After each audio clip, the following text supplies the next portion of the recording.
Nós falamos aqui, na programação da TV Pajuçara, sobre aquele rol taxativo que havia limitado a cobertura de planos de saúde para certas doenças e condições, não é? Uma dessas condições é o autismo.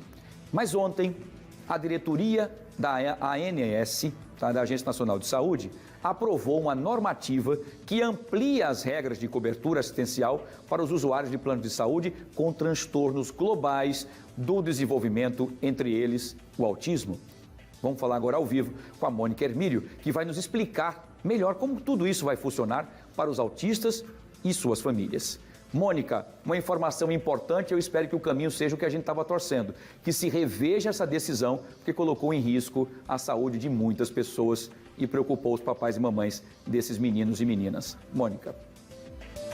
Pois é, Wilson, depois das últimas notícias do rol taxativo, a gente espera que seja uma boa notícia de que realmente as pessoas consigam agora ter acesso irrestrito aos tratamentos necessários para pessoas que precisam de terapias, para transtornos do desenvolvimento. Quem vai explicar para a gente o que muda, o que é que ficou definido, é o advogado especialista em direito médico e da saúde, Juliano Pessoa, que já está aqui junto com a gente. O que é que muda? O que é que ficou definido e o que é que muda a partir de agora? Boa tarde, Wilson, no estúdio, quem nos assiste. Na realidade, de fato, é uma excelente notícia, como vocês disseram na abertura, porque essas pessoas estavam extremamente aterrorizadas com a decisão do STJ. Mas só para destacar aqui, Wilson e Mônica, não altera a decisão do STJ, tá? Então a decisão do STJ permanece vigente, ou seja, ela tornou, de fato, a definição do rol em regra taxativo, mas vale destacar aqui, até para tranquilizar as pessoas também, que permanece havendo exceções. Então, ou seja, existem possibilidades de cobertura extra-rol, desde que, naturalmente, o paciente demonstre, no caso concreto dele, a necessidade e alguns outros requisitos que a decisão prevê. Especificamente em relação a essa decisão da ANS, que foi decidida ontem, na tarde de ontem, o que é que ela fez? Ela não só contempla os autistas, tá? Na realidade, ela amplia essa decisão para contemplar outras crianças que estão inseridas dentro e acometidos pelo transtorno global do desenvolvimento. Então existem outras síndromes, outros transtornos que também necessitam de tratamentos e procedimentos similares aos dos pacientes inseridos no TEA, e eles muitas vezes têm uma maior dificuldade ainda do que os autistas. Então a ANS ela fez uma questão de equiparar todo o país agora, tendo essa possibilidade de acesso a esses tratamentos, e vale destacar aqui. Ela fez uma ressalva bastante interessante, eu diria aqui, como especialista na área, inclusive, que é a não interferência na autonomia do profissional médico.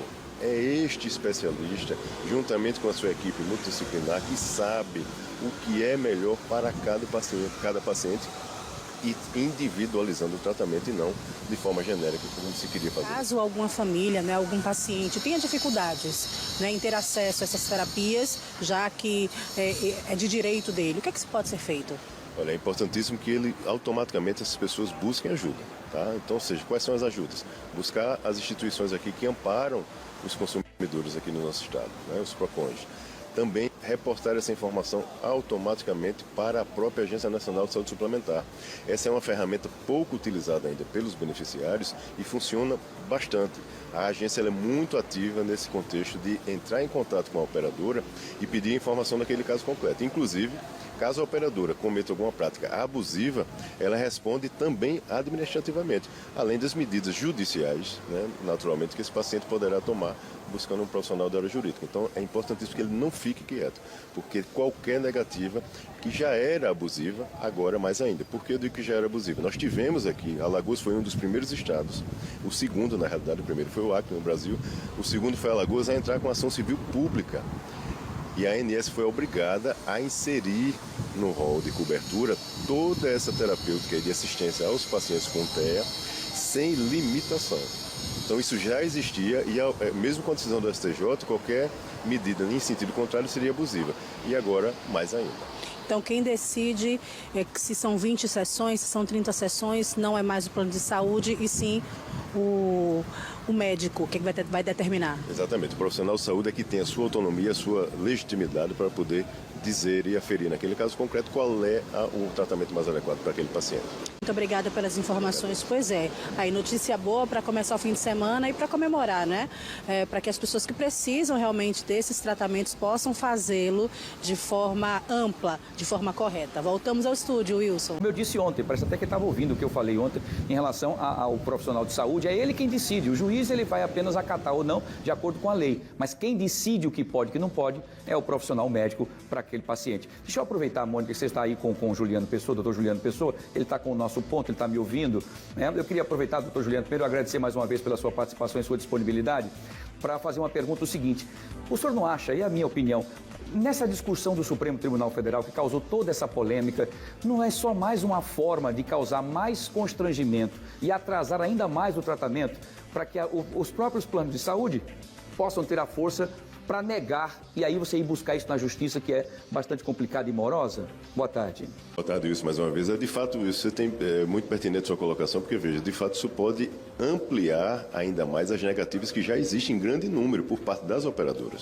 É provável que elas enrijeçam ainda mais essas medidas administrativas do ponto de vista de negar, fundamentando agora que não está contido no rol e, segundo a decisão do STJ, ela poderá fazer essa negativa.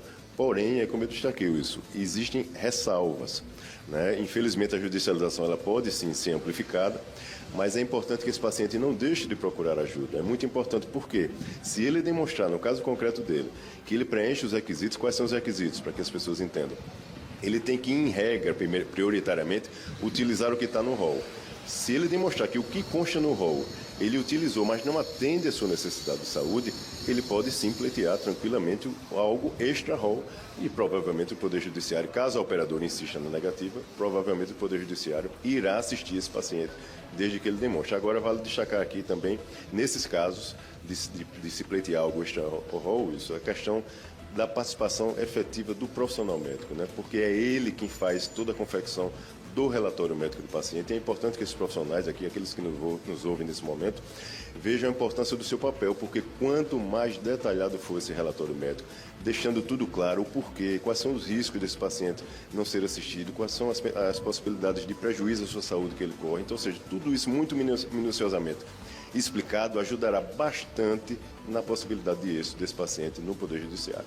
Perfeito, doutor Juliano. Mais uma vez, brilhantemente, muito obrigado pela sua participação. Mônica, também obrigado pela condução da entrevista.